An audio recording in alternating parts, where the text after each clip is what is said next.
Vamos a recibir ahora a nuestro próximo invitado, es economista y está aquí con nosotros. Su nombre es Claudio Capraruolo. Bienvenido, Claudio, ¿cómo te va? ¿Qué tal? Muy buenas tardes. Buenas tardes. Bueno, un escenario complejo porque también sobre estos números hay movilizaciones, hay pedidos de salario básico universal y demás cuestiones. Digo, un contexto bien especial sobre el cual estamos parados, ¿no? Sí, muy difícil. Realmente la situación es muy frágil, tanto en la economía real como en la economía financiera. Y como vos bien decías, hacia adelante parece un escenario todavía más complejo porque lo que hay que empezar a hacer es tomar decisiones de cómo se resuelve esta crisis que estamos atravesando. Sí. Y si seguimos con esta línea de decisiones extraordinarias, ¿cuál es el margen de lo que puede maniobrar el gobierno? ¿Qué cosas podría hacer? Bueno, estás en una situación límite y como toda situación límite implica que vos tenés un margen de acción bastante acotado, ¿sí? Lo primero que se tiene que hacer es resolver el frente financiero.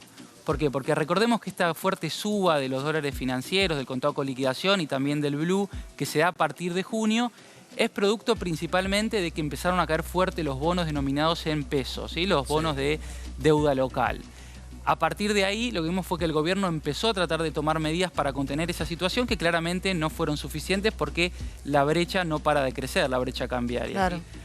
En ese contexto, uno lo que diría es lo primero que tenemos que hacer es convencer a los inversores de que le quieran volver a prestar al Estado para financiar el déficit fiscal, que como vimos en junio, que se conoció recientemente el dato, volvió a crecer fuertemente. Claudio, te hago esta consulta en relación a las personas, porque anteriormente hablábamos de las personas que comienzan a quedarse fuera del sistema. Claro. Esas personas que empiezan a perder fuentes de trabajo, con lo cual empiezan a perder la posibilidad de tener inclusive hasta un techo, no solamente la comida, que es lo básico, sino el tener dónde dormir. Esa persona que se queda fuera del sistema, ¿qué porcentaje tiene de volver en los próximos meses en la Argentina, en esta realidad? Bueno, es pequeño, como bien decís, es muy complejo. Todas las crisis que tenemos recurrentemente en la Argentina lo que nos va dejando es un piso de pobreza cada vez más alto. Sí, ahora el último dato de pobreza es del último semestre del año anterior, que fue del 37%. Y con esta aceleración del precio de los alimentos esperamos que haya aumentado levemente, pero va a haber aumentado en la primera mitad del año. Ahora, ¿cómo se compensó eso? Se compensó principalmente con más gasto social. Sí, cuando nosotros analizamos las partidas, todo el gasto social, en términos reales, o sea, por encima de la inflación, más allá de todo lo fuerte que aumentaron los precios, creció un 10%. Y en particular, si vamos, por ejemplo, a los programas como Potenciar Trabajo, Progresar, todo ese gasto aumentó un 21% en términos reales. Entonces, hasta ahora el gobierno logró contener la situación. Pero no logra que esa gente vuelva igualmente al sistema, ¿no? Claro, porque una cosa es resolver la emergencia y otra cosa es cuando nosotros pensamos políticas más a mediano y largo plazo para permitir su reingreso al mercado laboral, que es lo más importante. O el mercado laboral formal, porque también sabemos que gran parte de esas personas que reciben asistencia social trabajan, pero en el sector privado no registrado, claro, que es el que más crece también. Ese es uno de los problemas que tenemos. El empleo está aumentando, pero aumenta sobre todo de manera más precarizada. Sí, de manera ilegal, ¿no? O monotributistas, por ejemplo. Claro. En vez de hacerlo en el sector formal, privado. Pero monotributista sería, digamos, el mejor de los aspectos, ¿no? El peor es la persona que no tiene ni aporte ni una prepaga. No está bien, pero hay situaciones peores. Claro. Lo que dice Pau. A ver, esto que vos marcás, Claudio, tiene que ver con una perspectiva de política de Estado, no de política de gobierno, ¿no? La posibilidad de reincorporar personas al sistema en general. Al sistema, yo diría, no solo laboral, sino al sistema, ¿no? Porque en definitiva, si tenés trabajo, tenés una posibilidad de quizás estabilidad, digo, consumís, hay toda una rueda que se puede activar. En este sentido, el oficialismo está empezando a hablar de una posible acuerdo, un posible acuerdo con la oposición, donde la oposición es reticente, pero hoy contaba Analía Argento que hay algunos puentes subterráneos que se van trazando. ¿Cuán importante es que haya acuerdo en la clase política para que esto se resuelva? Es fundamental, es claro, de vuelta, lo que viene hacia adelante va a ser muy complejo y va a ser muy difícil. Entonces no solo se necesita el acuerdo dentro de la coalición de gobierno, sino también de parte de la oposición y que haya una oposición responsable. De vuelta, nosotros sabemos que falta todavía 1 año y medio para las elecciones y que puede haber o no un cambio de gobierno. Entonces también es bueno saber qué haría si fuese la oposición la que asumiese, qué va a hacer y qué va a continuar y qué va a descontinuar de lo que se está haciendo ahora. En esta pérdida de poder adquisitivo, no me voy a remontar mucho, pero en este último mes, ¿no?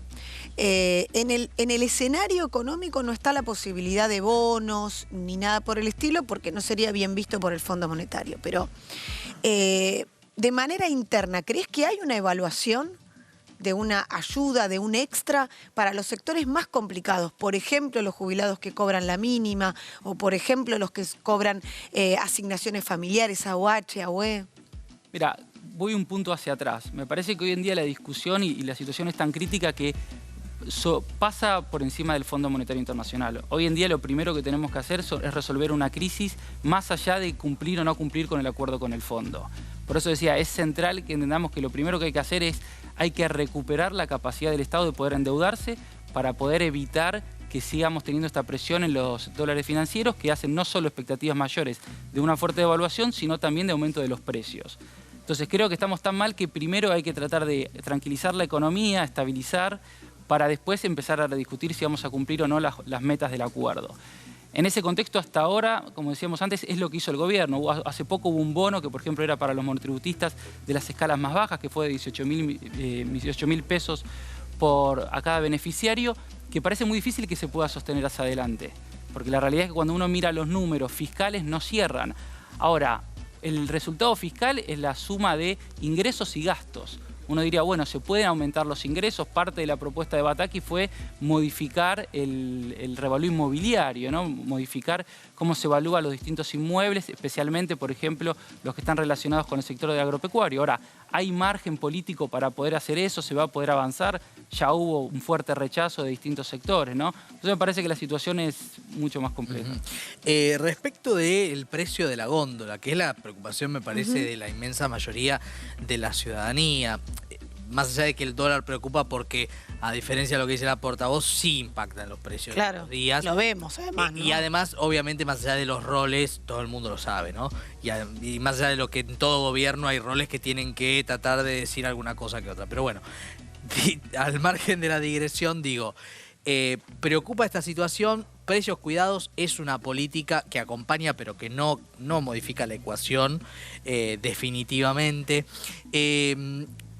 ¿Sería una posibilidad más controles de precios, más acuerdos de precios? ¿Qué ves como cartas que tenga en la mano o a mano la ministra para poner en juego? Parece que ya nos dimos cuenta de que los controles de precios pueden ser una política sobre todo de ingresos. Garantizar de cuando vos vayas al supermercado puedas cubrir con tus ingresos ciertos consumos, ¿sí? Ahora, eso no es una política antiinflacionaria, menos en el contexto tan difícil que vive la Argentina, y tenemos que también tomar en cuenta que, como ustedes mencionaban previamente, también es un contexto internacional muy complejo. La inflación en Estados Unidos en junio fue del 9%, los alimentos a nivel mundial, el índice que releva la FAO, que es la Agencia de las Naciones Unidas que trata la temática de los alimentos y del agro, ellos elaboran un índice que aumentó en 25% en la primera mitad del año. Entonces el contexto internacional es muy complejo, internamente también lo es. Lo que tenemos que tratar de hacer de vuelta es pensar que en el corto plazo, cómo contenemos la situación y empezar a tomar medidas sí que permitan pensar que en el mediano plazo la inflación va a empezar a bajar.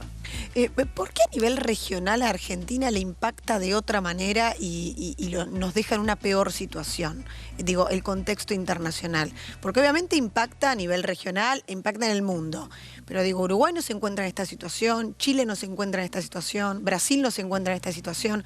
¿Por qué Argentina se encuentra tan débil? Bueno, a la Argentina le llega primero la pandemia y ahora la crisis que se vive a partir de la guerra en Europa, en el medio de una crisis de deuda externa. La crisis de deuda externa, básicamente lo que hubo fue, a partir de 2018, se va al Fondo Monetario Internacional porque había una salida de dólares que no permitían sostener la cantidad que los que ingresaban. A partir de eso, la Argentina no terminó de resolver cómo se van a acumular los dólares para repagar esa deuda. Hubo una renegociación, tanto con los acreedores privados, con el Fondo Monetario Internacional, que lo mencionábamos previamente, pero la realidad es que cuando uno mira los números e históricamente la oferta y la demanda de dólares en la Argentina no es consistente con los vencimientos que tenemos que pagar hacia adelante. Entonces te agarró una crisis en un momento en el que vos no tenías posibilidades de hacer demasiado. ¿Por qué? Porque ibas a seguir forzando las variables macroeconómicas y generando más desequilibrios, que es lo que se hizo para contener la situación social. Ahora, bueno, lo que hay que tratar de hacer es ver cómo se estabiliza esa situación para volver a crecer y que sea sostenible en el tiempo. Y respecto al tema salario básico universal, el gobierno primero dijo que no, después dijo, en los dos casos la portavoz, ¿no? Dijo después, bueno, no está todo descartado respecto al salario básico universal, algunas posiciones en relación a quizás hacerlo más acotado, etcétera, y una movilización muy fuerte en estas últimas horas que va a reiterar el miércoles y que después va a tener para otros sectores que también son importantes, como la CGT y la CTA, una marcha el 17 de agosto. ¿Hay margen para hacer con la situación económica un salario básico universal? ¿Qué lees en este sentido? Y si no hay que modificar otras situaciones para poder costearlo, porque da la sensación de que hay sectores que no tienen más posibilidad de aguante ante la perspectiva inflacionaria. Totalmente, creo que ahí la discusión se puede analizar desde dos ópticas. Financieramente, como está dada hoy la situación, no se puede financiar un salario básico universal. O sea, tendrían que modificar algo. Exactamente. Como decíamos antes, vos para llegar a cierto resultado fiscal es ingresos y gastos. Sí. Entonces, o vas a tener que aumentar los ingresos o vas a tener que reducir fuerte los gastos. Después hay una cuestión social que, como vos bien indicabas, que claramente hay que atender, que a pesar de toda la ayuda que puso y el gasto fiscal que puso el gobierno, hay sectores que siguen muy golpeados, que no se logran recuperar, que venimos de vuelta con una crisis desde 2018. Recordemos que volvimos a crecer recién en 2021. O sea, tuvimos 3 años consecutivos de caída en la actividad. Eso implica, y encima en un contexto de inflación elevada, eso implica menos trabajo, menos ingresos, etcétera.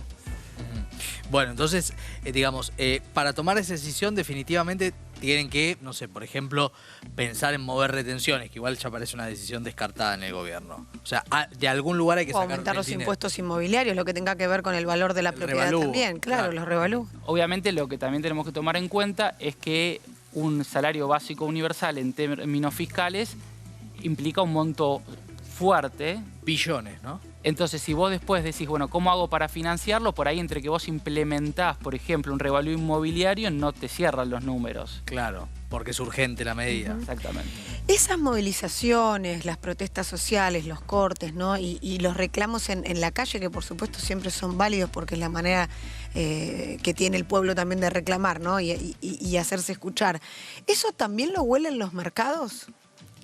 Bueno, claramente. Recordemos, por ejemplo, que el acuerdo con el Fondo Monetario Internacional fue en términos sociales y en términos de metas bastante liviano respecto a otros. Y uno pensaría que se llegó a ese acuerdo porque se sabía que socialmente no estaban dadas las condiciones para realizar un ajuste más fuerte. Bien. Bueno, varios ejes que estamos abordando con nuestro invitado. Gracias, Claudio, por haber venido. Gracias. Un gusto, muchas gracias a ustedes. Claudio Capraruolo con nosotros, economista, y hablábamos, Pau, del